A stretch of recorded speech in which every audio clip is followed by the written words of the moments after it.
Morning Celkon mobile సమర్పిస్తున్న business breakfast షోకి స్వాగతం. ఏషియన్ మార్కెట్స్లో మిక్స్డ్ ట్రెండ్ కనిపిస్తుంది. కొన్ని మార్కెట్స్ ఫ్లాట్గా ట్రేడ్ అవుతుంటే మరి కొన్ని మార్కెట్స్లో కొంత పాజిటివ్ ట్రేడింగ్ కనిపిస్తుంది. సో ఓవరాల్గా వీక్ ప్రారంభంలో కొంత సబ్జ్యూడ్ ట్రెండ్ కనిపిస్తుంది. సో డాలర్ ఇండెక్స్ ఆల్మోస్ట్ చాలా హైయర్ లెవెల్స్ దగ్గర 100 సమీపంలో ట్రేడ్ అవుతున్న సమయం ఇది. సో ఇదంతా కూడా గ్లోబల్గా రకరకాల వోలటైలిటీస్కి దారితీస్తుంది. చాలా ఈవెంట్ఫుల్ డేటా హెవీ వీక్ ఈ వారం గమనిస్తే మనం యూరోపియన్ సెంట్రల్ బ్యాంక్ మీటింగ్ ఉంది. నాన్ ఫామ్ పేరోల్స్ డేటా వెలువడబోతోంది అమెరికాలో. అలాగే మనం ఎకానమీకి సంబంధించి ఇవాళ Q2 జీడిపి నెంబర్స్ ఈ సాయంత్రంలోగా కేంద్ర ప్రభుత్వం ప్రకటించబోతోంది, సెంట్రల్ స్టాటిస్టికల్ ఆర్గనైజేషన్. అలాగే ఫిజికల్ డెఫిసిట్ నెంబర్స్ వస్తాయి. రేపటి ఆర్బీఐ మానిటరీ పాలసీ, ఇలా రకరకాల పరిణామాలు మార్కెట్స్ను ప్రభావితం చేయబోయే ఫ్యాక్టర్స్ ఈ వారంలో ఉన్నాయి. చాలా చాలా క్రూషియల్ వీక్గా భావించవచ్చు. అలాగే కోర్స్ పార్లమెంట్ సెషన్స్లో జిఎస్టీ బిల్ ఈసారైనా అమలుకు నోచుకుంటుందా, అంటే పాస్ అవుతుందా అన్నది కూడా మార్కెట్స్ను కలవరపరుస్తున్న అంశం. సో అలాగే మరొక వైపు కరెన్సీ మార్కెట్స్లో ట్రేడింగ్ ట్రెండ్స్ కొద్దిగా ఆసక్తికరంగా ఉండబోతున్నాయి. ఎందుకంటే చైనీస్ కరెన్సీ ఏదైతే ఉందో యువాన్ను మార్కెట్ కరెన్సీగా మార్చే ప్రక్రియ త్వరలో ప్రారంభం కాబోతుంది. IMF ఈలోగా దీన్ని స్పెషల్ డ్రాయింగ్ రైట్స్ కరెన్సీగా గుర్తించబోతోంది. దీన్ని కూడా ఇంక్లూడ్ చేసే చైనీస్ కరెన్సీని కూడా SDR కరెన్సీగా గుర్తించే ప్రయత్నం చేయబోతోంది. సో ఇవన్నీ కూడా కరెన్సీ మార్కెట్స్లో కొంత వోలటైలిటీకి దారితీసే అంశాలు. సో మన రూపీ మాత్రం ఆల్మోస్ట్ 2 years లో దగ్గర ట్రేడ్ అవుతుంది. ఆల్మోస్ట్ $67తో 67 రూపీస్ను ఫ్రైడే రోజు టచ్ చేయడం చూసాం. ప్రస్తుతం 66.76 దగ్గర క్లోజ్ అయింది ఫ్రైడే రోజు. సో ఇలా రకరకాల పరిణామాల మార్కెట్స్లో మనకు కనిపిస్తున్నాయి. అండ్ FIS బిహేవియర్ చూస్తే ఫ్రైడే రోజు కూడా వాళ్ళు సెల్లింగ్ చేయడం చూసాం. ఆల్మోస్ట్ 600 crores వర్త్ స్టాక్స్ను వాళ్ళు అమ్మితే 900 crores వర్త్ స్టాక్స్ను డొమెస్టిక్ ఇన్స్టిట్యూషనల్ ఇన్వెస్టర్స్ కొనడం చూసాం. సో కొంత డెలివరీ బేస్డ్ బయింగ్ కనిపించింది Axis bank, SBI, Sun Pharma, ICICI ఇటువంటి కౌంటర్స్లో. అలాగే PSU బ్యాంక్స్లో ప్రధానంగా మనం చాలా స్ట్రాంగ్ బయింగ్ చూసాం ఫ్రైడే రోజు. దీనికి ఒకటే కారణం, సో త్వరలోనే నాన్ పెర్ఫార్మింగ్ అసెట్స్ ప్రాబ్లం ఏదైతే ఉందో ఈ బ్యాంక్స్ను, పబ్లిక్ సెక్టర్ బ్యాంక్స్ను వేధిస్తుందో దానికి సంబంధించి ఒక ప్యానల్ను నియమించబోతున్నాం. Jayant Sinha, minister of state for finance నేతృత్వంలో ఒక ప్యానల్ వస్తుంది. ఆ ప్యానల్ ఇప్పటికే మనం ఒక సెక్టర్కి సంబంధించిన లోన్స్ను ఏం చేయాలి, ప్రధానంగా ఇన్ఫ్రాస్ట్రక్చర్ రంగానికి సంబంధించిన లోన్స్ను ఏం చేయాలన్నది ప్రభుత్వం తెలియజేసింది. రాబోయే రోజుల్లో స్టీల్, అల్యూమినియం ఇటువంటి సెక్టర్స్ నుంచి ఎదురవుతున్న NPA ప్రాబ్లమ్స్ కూడా అడ్రస్ చేసేందుకు బ్యాంక్స్కు కొంత వెసులుబాటు కల్పించే అవకాశం ఉందన్న వార్తలతో ఫ్రైడే రోజు PSU బ్యాంక్ స్టాక్స్ అగ్రెసివ్గా ట్రేడ్ కావడం చూసాం. సో అదే పరిస్థితి ఇవాళ కూడా, బహుశా ఇవాళ ట్రేడింగ్లో కూడా PSU బ్యాంక్ స్టాక్స్లో కొంత ట్రేడింగ్ యాక్టివిటీ ఉండే అవకాశం ఉంది. అలాగే Amtek group stocks, all Amtek group stocks ఇవాళ లైమ్లైట్లో ఉంటాయి. ఎందుకంటే ఈ కంపెనీ Q4 ఫైనాన్షియల్ ఇయర్ 2015 సంబంధించి Q4 ఓల్డ్ రిజల్ట్స్ ఇవి. కంపెనీ తన రీస్ట్రక్చరింగ్ ప్లాన్స్లో ఉంది కాబట్టి పర్మిషన్ తీసుకొని రిజల్ట్స్ను లేట్గా ఇస్తుంది. సో భారీ నష్టాలు పోస్ట్ చేసింది మళ్ళీ Q4కి సంబంధించి, ఫైనాన్షియల్ ఇయర్ 15 Q4కి సంబంధించి. సో నష్టాలు రెట్టింపు అయ్యాయి ఆల్మోస్ట్ అన్ని గ్రూప్ స్టాక్స్ కూడా. యామ్టెక్ ఆటో, కాస్టెక్స్ టెక్నాలజీస్, అలాగే మెటలిస్ట్ ఫోర్జింగ్స్, ఇలా 3 కంపెనీలకు సంబంధించిన రిజల్ట్స్ కూడా చాలా చాలా నెగిటివ్గా వచ్చాయి. ఇంట్రెస్ట్ కాస్ట్ డబుల్ అవుతున్నాయి, నష్టాలు రెట్టింపు అవుతున్నాయి, అలాగే టర్న్ ఓవర్స్ పడిపోతున్నాయి. సో గ్రూప్ చాలా కష్టాల్లో ఉంది, రీస్ట్రక్చరింగ్ ప్లాన్స్ కొలికి రావటం లేదు. సో ఈ గ్రూప్ స్టాక్స్లో ఇవాళ నష్టాలు చూసే అవకాశం ఉంది మనకు. అలాగే మోనత్ ఇస్పాత్, దీనికి కూడా స్ట్రాటజిక్ డెట్ రీస్ట్రక్చరింగ్ ఎక్సర్సైజ్ చే ఆప్షన్ను ఉపయోగించుకోవాలని బ్యాంక్స్ నిర్ణయించాయి. సో మేబీ 34 రూపీస్ 20 దగ్గర షేర్స్గా తమ లోన్స్ను ఈక్విటీగా కన్వర్ట్ చేస్తున్న అవకాశం ఉంది. అలాగే ప్రమోటర్స్ ఏవైతే అన్సెక్యూర్డ్ లోన్స్ ఇచ్చున్నారో వాటిని కూడా 40 రూపాయలు పర్ షేర్ దగ్గర ప్రమోటర్స్ కూడా ఈక్విటీగా కన్వర్ట్ చేస్తున్న ప్రొవిజన్ ఇవాళ వెలువడింది. సో ఇవన్నీ కూడా మోనత్ ఇస్పాత్ అనే కౌంటర్లో కొంత యాక్టివిటీ ఉండొచ్చు. అలాగే లక్స్ ఇండస్ట్రీస్, అండర్ గార్మెంట్స్ తయారు చేసే కంపెనీ. మనం గతంలో పేజ్ ఇండస్ట్రీస్ కావచ్చు, రూపా అండ్ కో, మ్యాక్స్ ఇండస్ట్రీస్ ఇటువంటి కంపెనీస్లో మనం చాలా చాలా హైట్ అండ్ ట్రేడింగ్ యాక్టివిటీ చూసాం. చాలా చిన్న స్పేస్ ఇది. లిస్టెడ్ కంపెనీస్ పరంగా చూస్తే 4 కంపెనీలే ఉన్నాయి. ఇంతకుముందు 3 కంపెనీస్ ఉంటాయి. ఇప్పుడు లక్స్ ఇండస్ట్రీస్ ఈ లిస్ట్కు యాడ్ కాబోతోంది. చాలా మంచి టర్న్ ఓవర్స్, మంచి మార్జిన్స్ ఉండే ఇండస్ట్రీ ఇది. కాకపోతే లక్స్కి మాత్రం ఎబిటా మార్జిన్స్ కేవలం 8% ఉన్నాయి. కోల్కతా స్టాక్ ఎక్స్చేంజ్లో గతంలో ట్రేడ్ అయ్యేది, ఇప్పుడు NSEలో కూడా ట్రేడ్ కాబోతుంది. ఇవాళ బహుశా ఈ కౌంటర్లో కూడా మనం భారీ ట్రేడింగ్ యాక్షన్ చూసే అవకాశం ఉంది. మేబీ సుమారుగా 4,000 రూపీస్ దగ్గర షేర్ ప్రైస్ లిస్ట్ అయ్యే అవకాశం ఉందని చెప్తున్నారు. ఫస్ట్ హాఫ్లో సుమారుగా 45 రూపీస్ ఈపీఎస్ ఉంది. సో ఫుల్ ఇయర్కి అరౌండ్ 100 రూపీస్ ఈపీఎస్ ఉంటుంది. So around 37 to 40 times PE ratio, PE valuation దీనికి లభించే అవకాశం ఉందని మార్కెట్ అంచనా. సో ఇలా రకరకాల స్టాక్స్ ఇవాళ యాక్షన్లో ఉండిపోతున్నాయి ట్రేడింగ్ యాక్షన్ పరంగా చూస్తే. అండ్ డేటా హెవీ వీక్ ముందుగానే అనుకున్నాం మనం. ఇవన్నీ మార్కెట్స్ గమనాన్ని నిర్దేశించబోతున్న అంశాలు. ఇంకా అనలిస్ట్ ఏమంటున్నారో అడిగి తెలుసుకుందాం. సో కొత్త వారం ప్రారంభమైంది, కొత్త series. Of course December series already Friday రోజు ప్రారంభమైంది. సో ఎటువంటి అంచనాలు ఉన్నాయి డిసెంబర్ సిరీస్ సంబంధించి? బేసికలీ ఈ సిరీస్ కూడా అంత సస్పెన్స్ అంటే it will revolve around parliamentary సమావేశాల్లో మనకి జిఎస్టీ బిల్ కి ఎంత సుముఖత్వం చూపిస్తారో ఆపోజిషన్ వాళ్ళని, దాని మీద సెంటిమెంట్ అనేది బిల్డప్ అవుతుందండి. అండ్ ఎక్స్టర్నల్ డేటా అనేది మనకి డిసెంబర్లో ఏదైనా ఫెడ్ రేట్ హైక్ ఉంటుందా, ఇది కూడా ఒక కీలక అంశంలో మారిపోతుంది. సో ఈ రెండు ప్రధాన కారణాలు అని చెప్పాలండి. ఇతరత్ర వేరే అన్ని కూడా మైనర్ ఐటమ్స్ అనే చెప్పాలి. బట్ ఓవరాల్ మనకి డిసెంబర్ సిరీస్ కూడా డెఫినెట్లీ కన్సాలిడేషన్ జోన్లోనే పయనించే అవకాశం ఉంది. కానీ stock specific medium small cap action మాత్రం డెఫినెట్లీ జరుగుతుంది. మనం గమనిస్తే మనకి ఆటోమొబైల్స్, ఫార్మాలో మీడియం స్మాల్ క్యాప్ స్టాక్స్, ఎవరికైతే మనకి యూఎస్ ఎక్స్పోజర్ ఎక్కువ లేదో అటువంటి స్టాక్స్ మనం చాలా స్ట్రాంగ్ ప్రైస్ యాక్షన్ అనేది చూస్తున్నాం. సో అలాగే ప్రైవేట్ సెక్టర్ బ్యాంక్స్ ఒకటి, పబ్లిక్ సెక్టర్ బ్యాంక్స్కి డెఫినెట్లీ ఎన్పిఏ ప్రాబ్లం ఇంకా కొద్దిగా కొనసాగే అవకాశం ఉంది. సో కొద్ది సెక్టర్స్లో కొంత స్టాక్ యాక్షన్ అనేది మనం చూస్తాం. But overall I think even December సిరీస్లో కూడా it's going to be consolidation phase అండి. ఒకవేళ మనకి జిఎస్టీ బిల్ పాస్ అవుతుంది అనే నమ్మకం కుదిరితే మాత్రం సెంటిమెంట్ కొద్దిగా మెరుగుపడవచ్చు. But again eventually fundamentals will take over అండి. దాని తర్వాత కూడా సబ్సైడ్ అయ్యి probably first quarter of calendar year 2016 అది మనకి ఫైనాన్షియల్ ఇయర్ ఎండింగ్ కూడా అవుతుంది. దాని తర్వాతనే మనకి మేజర్ ట్రెజెక్టరీ ఫామ్ అయ్యే అవకాశం ఉంది. But in the next 1 or 2 months I think it's going to be consolidation to definitely stock specific action in medium small caps. So trading పరంగా మనకు ఆల్మోస్ట్ 50-day మూవింగ్ యావరేజ్ దగ్గర ఉంది. Nifty 8000 is the 50-day moving average. So ఇక్కడ నుంచి 100 moving average maybe 8150 వైపుకి వెళ్ళే అవకాశం కనిపిస్తుందా, లేకపోతే ఏదైనా కిందకి వెళ్తుంది అనుకుంటున్నారా? ఐ థింక్ మీరు అన్నట్టు 2 weeks చార్ట్ ప్యాటర్న్ చూస్తే కనుక మనకి లాస్ట్ వీక్ మనం 20-day moving average above close out అని చూసాం, which is 7905. So 7940 above close అయింది నిఫ్టీ. సో అదేవిధంగా 7996 అనేది మనకి 100-day moving average. So probably దాని అబౌవ్ వెళ్తేనే మేబీ మనకి 200-day మూవింగ్ యావరేజ్ అయితే 8306 ఉందో అక్కడికి వెళ్ళే ఛాన్స్ ఉంది. బట్ ఐ థింక్ మార్కెట్ అయితే కొద్ది కన్సాలిడేషన్ జోన్లోనే ఉంది. అంటే ఫాలో బయింగ్ అయితే డెఫినెట్లీ లేదు మార్కెట్లో. సో మనం లాస్ట్ వీక్ కూడా చూసాం, బేసికలీ సెక్టర్ రొటేషన్లో మార్కెట్ పెరగటం చూసాం. I think because of only banking sector Friday రోజు మార్కెట్ అప్ మూవ్ చూసాం. So which is not good sign. So అన్ని సెక్టర్స్ పార్టిసిపేట్ చేసి నిఫ్టీ పైకి వెళ్తేనే ప్రాబ్లీ ఒక మంచి అప్ మూవ్ అనేది మనం చూసే అవకాశం ఉంది. సో డెఫినెట్గా ఐ థింక్ చార్ట్స్ని మనం we should believe. Maybe long ఉన్న వాళ్ళు డెఫినెట్గా 7904 క్లోజింగ్ బేసిస్ కింద స్టాప్ లాస్ పెట్టుకుని రన్ చేసుకోవచ్చు. అదేవిధంగా 8065 and 8150 వస్తే కనుక అక్కడ ప్రాఫిట్స్ బుక్ చేయాలి. అదేవిధంగా బ్యాంక్ నిఫ్టీ చూస్తే కనుక మనకు ఒక క్లియర్ బ్రేక్అవుట్ రావటం చూసాం లాస్ట్ వీక్లో. సో ప్రీవియస్ స్వింగ్ హై ఏదైతే ఉందో 17,302 దాని అబౌవ్ క్లోజ్ అవుట్ అని చూసాం. సో డెఫినెట్లీ బ్యాంక్ నిఫ్టీ ఇంకొద్ది పర్ఫార్మ్ చేసే ఛాన్స్ ఉంది. దీని 100-day మూవింగ్ యావరేజ్ అనేది 17,710 and 200-day moving average 18,085. So definitely 2 levels test చేసే అవకాశం అయితే ఇప్పుడు కనిపిస్తుంది. బట్ ఈవెన్ బ్యాంక్ నిఫ్టీలో కూడా స్ట్రిక్ట్లీ 17,126 దగ్గర స్టాప్ లాస్ పెట్టుకుని పొజిషన్స్ రన్ చేయాలి. అదేవిధంగా ఇండివిజువల్ స్టాక్స్ చూస్తే కనుక మనకి మిడ్ క్యాప్ ఐటీలో కొద్దిగా బ్రేక్అవుట్ రావడం చేసాం. Maybe 2 stocks I think we need to watch. NIT ఒకటి, ప్రాబ్లీ అది 94 నుంచి 98 మూవ్ అవుట్ అని చూసాం లాస్ట్ వీక్లో. సో దాని ప్రీవియస్ స్వింగ్ హై 104. సో అది దాటిందంటే 125, 130 దాకా వెళ్ళే ఛాన్స్ ఉంది. బట్ ఇది హై బీటా స్టాక్ కాబట్టి 50% అరౌండ్ 96, 97లో బై చేసి అదేవిధంగా ఒక 10 to 15% పడితే సెకండ్ ప్రైస్ పాయింట్ తీసుకోవాలి. ఈవెన్ టాటా ఎలక్సీ కూడా చూస్తే కనుక మొన్న లాస్ట్ వీక్ మనకి బ్రేక్అవుట్ రావడం చూసాం price wise and volume wise కూడా.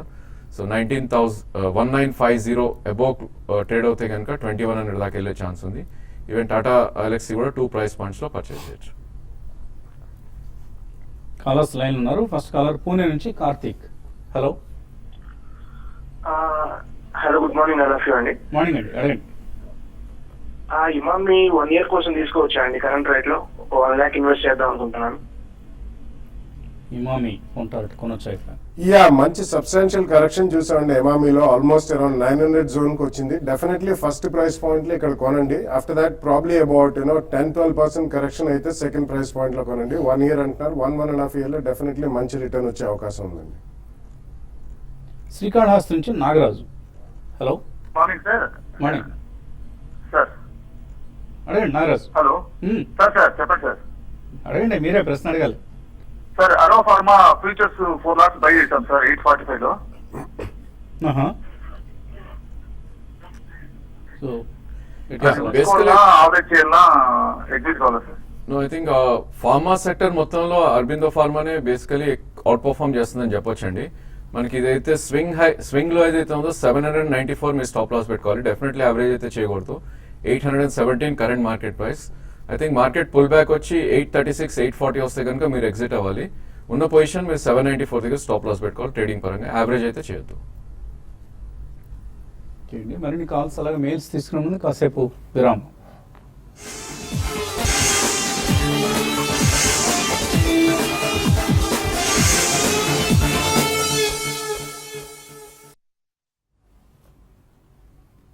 సిలికాన్ మొబైల్ సమర్పిస్తున్న బిజినెస్ బ్రేక్ఫాస్ట్ షోకి తిరిగి స్వాగతం. 7945 దగ్గర 19 పాయింట్ల నష్టంతో ట్రేడ్ అవుతుంది SGX నిఫ్టీ సింగపూర్ స్టాక్ ఎక్స్చేంజ్లో నిఫ్టీ ఫ్యూచర్స్. సో ఒక స్లైట్లీ నెగిటివ్ ఓపెనింగ్తో ఇవాళ మార్కెట్స్ ప్రారంభమయ్యే అవకాశాలు కనిపిస్తున్నాయి. తర్వాత కాలర్ లైన్లో ఉన్నారు సత్తుపల్లి నుంచి Srinivasarao. Hello, good morning sir. Morning అండి, అడగండి. ఇన్వెస్టర్స్ కి అవేర్నెస్ లో మంచి program sir. Thankful to you. Thank you అండి. సార్ ఒకటి మ్యూచువల్ ఫండ్స్ అండి Sundaram micro micro cap funds series 9th అని 10th సిరీస్.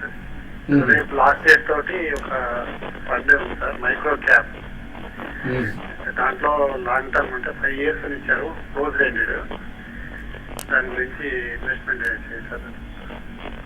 సుందరం మైక్రో క్యాప్ అంటే రేపు మార్నింగ్ మనకు బాలరాజు గారు వస్తారు. ఆయన మ్యూచువల్ ఫండ్స్ను బాగా ట్రాక్ చేస్తూ ఉంటారు. సో ఆయన వచ్చినప్పుడు మనం ఈ సమస్యను ఆయన ముందు ఉంచే ప్రయత్నం చేద్దామండి. ఎందుకంటే ఫ్రంట్ లైన్ స్కీమ్స్ కొన్ని ట్రాక్ చేస్తుంటాను కానీ నా వరకు పర్సనల్గా but I don't track all these micro cap schemes అండి. రేపటి సెషన్లో మీకు ప్రశ్నకు సమాధానం ఇప్పించే ప్రయత్నం చేస్తాం. తర్వాత కాలర్ విజయవాడ నుంచి సురేష్. హలో సార్ చెప్పండి. అడగండి సురేష్. సార్ నమస్తే సార్. సార్ ఫెడరల్ లైట్ గురించి చెప్తారా sir? Federal federal bank light sir. ఏమండి ఉన్నాయా మీ దగ్గర ఫెడరల్ బ్యాంక్? ఉన్నాయి సార్. 650 షేర్స్ ఉన్నాయి సార్. 95 లో తీసుకున్నాను. 95లో తీస్తున్నారు. కొద్దిగా హై ప్రైస్లో తీస్తున్నారు. ఇప్పుడే కొద్దిగా మళ్ళీ యాక్టివిటీ స్టార్ట్ అయిన కౌంటర్ ఇది. ఐ థింక్ ఇది బేస్ మనకి 52 దగ్గర ఫామ్ అవుట్ అని చూస్తున్నాం అండి చార్ట్స్ పరంగా. ఐ థింక్ 58 ఆఫ్ 59 దగ్గర ట్రేడ్ అవుతుంది. దీని 200-day మూవింగ్ యావరేజ్ అనేది మనకి 66 దగ్గర ఉంది. సో డెఫినెట్లీ అక్కడికి వస్తే మీరు ఒకసారి ఎగ్జిట్ అవ్వాలి. ఎందుకంటే banks as a sector I think మొత్తం వీక్ గా ట్రేడ్ అవుతున్నాయి. మేబీ 66, 67 వచ్చినప్పుడు మీరు దీని నుంచి ఎగ్జిట్ అయ్యి పర్ఫార్మింగ్ సెక్టర్ ఏవైతే ఉన్నాయో మిడ్ క్యాప్ ఐటీ కానీ లేదంటే మిడ్ క్యాప్ ఫార్మా కానీ షిఫ్ట్ అవుతే I think return on capital బెటర్గా ఉంటుంది. తర్వాత caller Sampath Kumar. Hello hello అడగండి సంపత్. సార్ ఫెడరల్ బ్యాంక్ 59-15 లో నేను తీసుకున్నాను. ఐడిఎఫ్సి కూడాను 500 షేర్స్. అది హోల్డ్ చేస్తే ఎట్లా టర్మ్ వెయిట్ చేయొచ్చు సార్? చేయండి. ఇప్పుడే చెప్పినట్లు రాజేంద్ర గారు చెప్పినట్టు ఫెడరల్ బ్యాంక్ హోల్డ్ చేయండి. అలాగే ఐడిఎఫ్సి కూడా హోల్డ్ చేయండి. ఎందుకంటే ఐడిఎఫ్సి బ్యాంక్ సంబంధించి కొంత నెగిటివ్గా కనిపిస్తుంది outlook. But federal bank IDFC as a NBFC and also a holding company now. Yeah, it's going to take time అండి, but otherwise it comes from a very good pedigree and even NPS కూడా రెండింటికి division అదే చేశారు. So strong consolidation మనం 57-60 zone లో జరుగుతుంది. It will take some more time but it's a good company కాబట్టి hold చేయండి. తర్వాత హైదరాబాద్ నుంచి సుబ్బారావు. హలో హలో అడగండి సుబ్బారావు. సార్ గుడ్ మార్నింగ్ అండి. Good morning. సార్ నేను ఈ ప్రైస్ బాండ్ లో రెడీ ల్యాబ్స్ ఎంటర్ అవ్వచ్చు అని అనుకున్నాను. ఎంతకాలం హోల్డ్ చేద్దాం అనుకుంటున్నారు? నేను 1 year నుంచి 1.5 year వరకు 2 years దగ్గర. సో ఇక్కడ తీసుకోవచ్చా లేకపోతే ఇంకా అన్సర్టనిటీ ఉంది అని మీరు హోల్డ్ చేయమంటారా? అంటే let's wait for the complete reply అండి. ఒకవేళ అది ఇంపోర్ట్ అలర్ట్ లాగా మారితే మాత్రం time consume will be more కాబట్టి కొద్దిగా ఆ అన్సర్టనిటీ ఉండేదాకా అటెండ్ చేయడం అంత ఉత్తమం కాదు. బట్ యాక్చువల్లీ కాంట్రేరియన్ బెట్ తీసుకోవాలంటే కూడా you can wait for a few more days అండి. ఒకసారి మనకి రిప్లై వచ్చిన తర్వాత then you can go add and buy. So 7th వరకు గడువు పెంచడం జరిగింది కంపెనీకి రిప్లై ఇచ్చేందుకు. సో 7th లోగా కంపెనీ ఎటువంటి రిప్లై ఇస్తుంది, ఆ రిప్లైకి యుఎస్ ఎఫ్డిఏ సంతృప్తి పడుతుందా, ఈ 2 అంశాలు మనం గమనించాలండి. కడప నుంచి సుభాష్. హలో హలో అడగండి సుభాష్. సార్ సార్ గట్టి మరియు పటేల్ ఇంటిగ్రేటెడ్ లాజిస్టిక్స్ ఇప్పుడు కొనుక్కోవచ్చా సార్? ఎందుకు కొందాం అనుకుంటున్నారు ఈ 2 స్టాక్స్ చెప్పండి సుభాష్. మీరు టీవీ చూస్తూ మాట్లాడుతున్నారు అంటే ఎక్కువ మంది జిఎస్టీ బిల్ వస్తుంది కదా ఈ లాజిస్టిక్స్ కంపెనీస్కి ఏదైనా బెనిఫిట్ ఉండకపోతుందా అనే ఉద్దేశంతో కొందాం అనుకుంటున్నారు గతి లాంటి కంపెనీస్ని, ఈవెన్ పటేల్ ఇంటిగ్రేటెడ్ కూడా. కరెక్ట్. అవన్నీ ఫ్యాక్టర్ అయిపోయినట్టు కనిపిస్తుంది. గతి మనం చూస్తే కనుక ఆల్రెడీ 127 నుంచి మనం 169 దాకా రావడం చూసాం. దీని 200-డే మూవింగ్ యావరేజ్ అనేది అరౌండ్ 183 దగ్గర ఉంది. సో అక్కడ ఒక గట్టి రెసిస్టెన్స్ ఫేస్ చేసే ఉంది. డెఫినెట్ గా ఈ రేట్లో రిస్క్ టు రివార్డ్ అనేది బుల్స్ కి ఫేవరబుల్ గా లేదండి. మేబీ కొద్ది కరెక్షన్ వచ్చి మార్కెట్ కొద్ది పడి 145, 146 వస్తే అక్కడ అటెంప్ట్ చేయొచ్చు. మేబీ 180, 185 టార్గెట్ కోసం. సో పటేల్ ఇంటిగ్రేటెడ్ లో ప్రిఫరెన్షియల్ ఇష్యూ ఉంది. ప్రిఫరెన్షియల్ ఇష్యూ తర్వాత కొంత ట్రేడింగ్ లో ప్యాటర్న్ లో చేంజ్ వచ్చే అవకాశం ఉంది.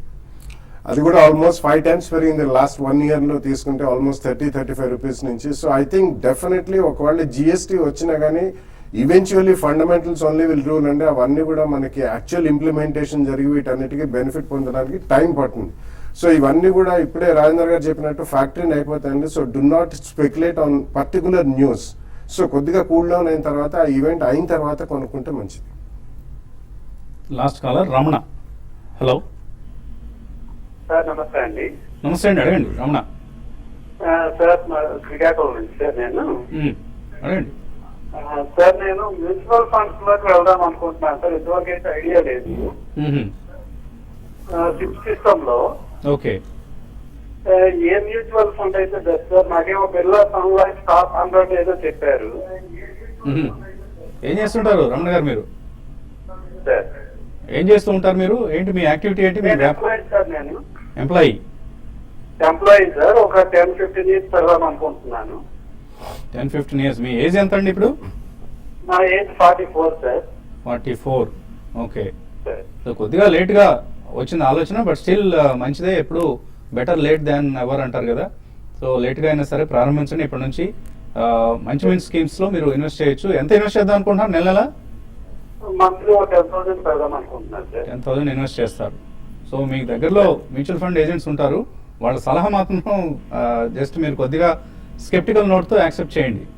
సో మనం రెగ్యులర్గా స్కీమ్స్లో కొన్ని స్కీమ్స్ మెన్షన్ చేస్తున్నాం. బిర్లా సన్ లైఫ్లో ఎంఎన్సీ ఫండ్ ఒకటి, అలాగే SBI blue chip fund, ICICI ప్రుడెన్షియల్లో వాల్యూ డిస్కవరీ. ఈ 3 స్కీమ్స్లో మీరు ఇన్వెస్ట్ చేయొచ్చు. తప్పకుండా 10,000 కూడా ఈ 3 స్కీమ్స్లో స్ప్రెడ్ చేసి 3 స్కీమ్స్ నుంచి మీరు బెనిఫిట్ పొందే ప్రయత్నం చేయొచ్చు. తర్వాత ఈమెయిల్స్ వచ్చాయనుకో. శ్రీకర్ గౌడ్ అడుగుతున్నారు, డిష్మన్ ఫార్మా కొనొచ్చా ఇక్కడ ఈ రేట్లో? అలాగే హెక్సావేర్ కూడా కొందాం అనుకుంటున్నారు, కొనుక్కోవచ్చు 1 year కోసం. డిష్మన్ ఫార్మా చూస్తే కనుక లాస్ట్ 3 నెలల్లోనే ఇది 200 నుంచి ఆల్మోస్ట్ 419 దాకా వెళ్ళి ఒక కరెక్షన్ మోడ్ లో ఉంది. సో ఐ థింక్ దీనికి మనకి మేజర్ సపోర్ట్ అనేది అరౌండ్ 299 దగ్గర ఉంది. సో ఐ థింక్ మీకు 1 year వ్యూ ఉండి 2 to 3 ప్రైస్ పాయింట్స్ లో కొనగలిగితే 300 అరౌండ్ లో ఒక ఫస్ట్ ప్రైస్ పాయింట్ గా, అదేవిధంగా మార్కెట్ పడితే 280 కూడా రావచ్చు ఇది round side. So definitely 2 price points లో తీసుకోవచ్చు. 1 year హోల్డ్ చేస్తే కనుక ప్రీవియస్ హై 419 to 420 దాకా వెళ్ళే ఛాన్స్ ఉంది. హెక్సావేర్ కొనుక్కోవచ్చు 1 year కోసం. మిడ్ క్యాప్ ఐటీలో ఐ థింక్ అది కూడా రీజనబుల్లీ గుడ్ కరెక్షన్ జరిగిన స్టాక్ అండి. కాబట్టి హెక్సావేర్ ప్రాబ్లీ 2 ప్రైస్ పాయింట్స్ లో కొనుక్కోండి. బట్ అట్లీస్ట్ 1.5 year మనకి ఎట్లాగో రూపాయి క్షీణిస్తుంది కాబట్టి కొద్దిగా వీటికి దోహదపడుతుంది. Definitely you can go ahead and buy. Sriram అడుగుతున్నారు, బాల్ ఫార్మా 72 రూపాయల్లో కొన్నారు 2 నెలల క్రితం, మంచి ప్రాఫిట్స్ ఉన్నారు, ప్రాఫిట్ బుక్ చేసుకోవచ్చా? ఐ థింక్ చాలా ఫాస్ట్ మూవ్ రావటం చూసామండి స్టాక్ లో. ఆల్రెడీ 74 నుంచి 120 దాకా రావటం చూసాం. సో ఇలాంటప్పుడు కొద్ది కన్సాలిడేషన్ కానీ కొద్ది కరెక్షన్ వచ్చే ఛాన్స్ ఉంటుంది. సో డెఫినెట్లీ 50% మీరు ప్రాఫిట్ బుక్ చేయండి. అదేవిధంగా మీరు ఐ థింక్ ప్రాఫిట్స్ ప్రొటెక్ట్ చేయడానికి స్టాప్ లాస్ అనేది పెట్టుకోవాలి. మేబీ 102 స్టాప్ లాస్ పెట్టుకోండి. 140, 145 దగ్గర ఐ థింక్ మీరు మొత్తం ప్రాఫిట్స్ బుక్ చేసుకోవచ్చు. శ్రావణ్ అడుగుతున్నారు, లాజిస్టిక్స్ షేర్లలో షార్ట్ టర్మ్ కోసం ఇన్వెస్ట్ చేస్తారంట 3 లక్షల రూపాయలు. ఎటువంటి షేర్లు చెప్తారు? I don't think so it's a good idea అండి. ఎందుకంటే ఈ సెషన్ లో మనకి ఏదో ఒక అట్లీస్ట్ సర్టనిటీ రాకపోయినా కానీ అట్లీస్ట్ ఒక సుముఖత్వం తెలిపే అవకాశం ఉంది. అక్కడ డెఫినెట్లీ సెల్లింగ్ కే గురవుతాయండి. సో షార్ట్ టర్మ్ అయితే it's better to wait, don't attempt for a trading buy also. So Congress దయాదక్షిణ్యాల మీద ఆధారపడి ఉంది. ఇప్పుడు జిఎస్టీ బిల్ పాస్ అవుతుందా లేదా అనేది వాళ్ళు పూర్తిగా సంతృప్తి చెందారా, మద్దతు ఇస్తున్నారా, హ్యాండ్ ఇన్ గ్లో అందరూ ఆరోపిస్తున్నట్లుగా ప్రభుత్వంతో కుమ్మక్కయ్యారా లేదా అన్నది మనకు కొద్ది రోజుల్లో కానీ తెలియదు. సో రిస్కీ బెట్స్ అవుతాయి. మీరు షార్ట్ టర్మ్ కోసమైనా లాంగ్ టర్మ్ కోసమైనా కూడా వెయిట్ చేయండి కొద్ది రోజులు. అది కూడా ఫుల్లీ డైల్యూటెడ్ బిల్ లాగా కనిపిస్తుంది కాబట్టి డెఫినెట్లీ స్టాక్ పరంగా మేజర్ అప్ మూవ్స్ వచ్చే అవకాశం కనిపించలేదు. ఇటు కార్పొరేట్స్ కి ఇటు కన్స్యూమర్స్ కూడా బెనిఫిట్ లేకుండా చూసే ప్రయత్నం కనిపిస్తుంది మనకు. తోట రాజరాజేశ్వరరావు అడుగుతున్నారు, విష్ణు కెమికల్స్ 300 రూపాయలు అనుకుంటాను, సునీల్ హైటెక్ 220లో కొన్నారట, ప్రాఫిట్స్ బుక్ చేసుకోవచ్చా ఇక్కడ? ఐ థింక్ కొద్ది థిన్లీ ట్రేడెడ్ స్టాక్స్ అండి, 13,000 20,000 వాల్యూమ్ అయ్యే స్టాక్స్. ఐ థింక్ మీరు వెయిట్ చేయొచ్చు. విష్ణు కెమికల్ అయితే 395 కింద స్టాప్ లాస్ పెట్టుకొని 20-day మూవింగ్ యావరేజ్. అదేవిధంగా ప్రీవియస్ స్వింగ్ హై మేబీ 540 కూడా రావచ్చు. ఇన్ కేస్ మీరు 2 to 3 months హోల్డ్ చేస్తే డెఫినెట్లీ హోల్డ్ చేయండి. నవీన్ కుమార్ అడుగుతున్నారు, మ్యాన్ ఇన్ఫ్రా 43 రూపాయలకు ఉన్నారు, హెచ్సిసి 32లో, డిఎల్ఎఫ్ 120లో, సొంత ఇన్ఫ్రా ప్యాక్ మీద ఆయన బెట్ చేస్తున్నారు. ఎటువంటి సలహా ఇస్తారు? హోల్డ్ చేయొచ్చా ఇవి 3 months కోసం? I think DLF is a hold అండి. ప్రాబ్లీ 103 దగ్గర మనకి స్ట్రాంగ్ సపోర్ట్ చూస్తున్నాం. అదేవిధంగా 140 దగ్గర మనకి గట్టి రెసిస్టెన్స్ ఉంది. సో 103 స్టాప్ లాస్ పెట్టుకుని మీరు డిఎల్ఎఫ్ హోల్డ్ చేయండి.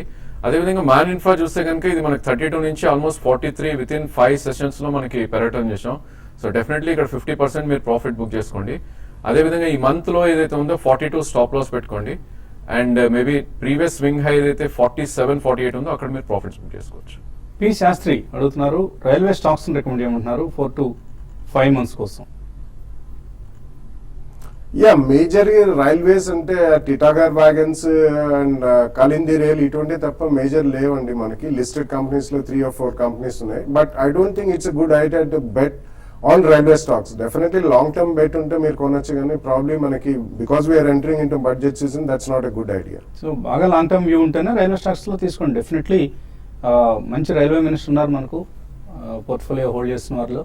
అలాగే హ్యూజ్ ఇన్వెస్ట్మెంట్స్ రైల్వేస్ సంబంధించిన ఇండస్ట్రీలోకి రాబోతున్నాయి. But you should invest with at least 2 to 3 years perspective. ఇది ఇవాళ సెల్కాన్ మొబైల్స్ బిజినెస్ బ్రేక్ఫాస్ట్. మధ్యాహ్నం స్మార్ట్ ఇన్వెస్టర్లో మళ్ళీ కలుద్దాం.